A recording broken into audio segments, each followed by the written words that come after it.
Lancement du projet Fleuron Grande Muraille Verte, un projet porté par le Programme des Nations Unies pour l'alimentation et l'agriculture et mis en œuvre au Burkina et au Niger. Lutter contre la déforestation en redonnant vie aux écosystèmes en pleine dégradation, tout en participant à la consolidation de la paix et la mission dévolue au projet d'un coût de plus de 3 milliards de francs CFA. Coup d'envoi avec Rasmane Zoundi et Estelle Judith Assogba. Le Fleuron est un nouveau projet pour soutenir la restauration et la protection des moyens de subsistance dans les zones de la Grande Muraille Verte du Burkina et du Niger.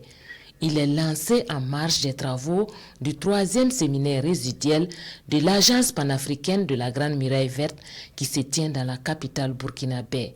C'est un projet qui capitalise les expériences et les leçons apprises des 2 projets antérieurs en termes de technologie de conservation des eaux et des sols et de la restauration des forêts et des paysages. La particularité de ce projet, c'est surtout son approche qui consiste donc à appuyer les collectivités territoriales, les appuyer par un renforcement de capacité afin que les collectivités décentralisées soient à mesure donc d'identifier des actions de restauration de leurs terres, d'exécuter ces actions et de procéder donc à un suivi.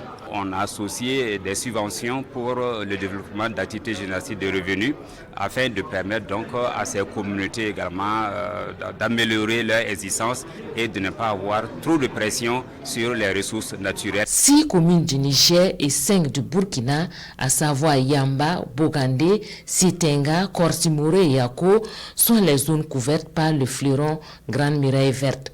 Tout le pays fait partie de la Grande Muraille Verte, mais nous avons quand même des zones très sensibles qui sont le Sahel, le centre-nord, le nord et une partie de l'est. Donc c'était la première porte d'entrée. Il y a un facteur en dernier ressort, c'est le problème donc de sécurité. Comme c'est un projet de développement, il fallait donc avoir également des communes où l'administration est présente pour le suivi. Le projet est financé à plus de 3 milliards de francs CFA par le Danemark et l'Allemagne. Il s'exécute sur 3 ans et c'est la FAO qui assure le volet technique.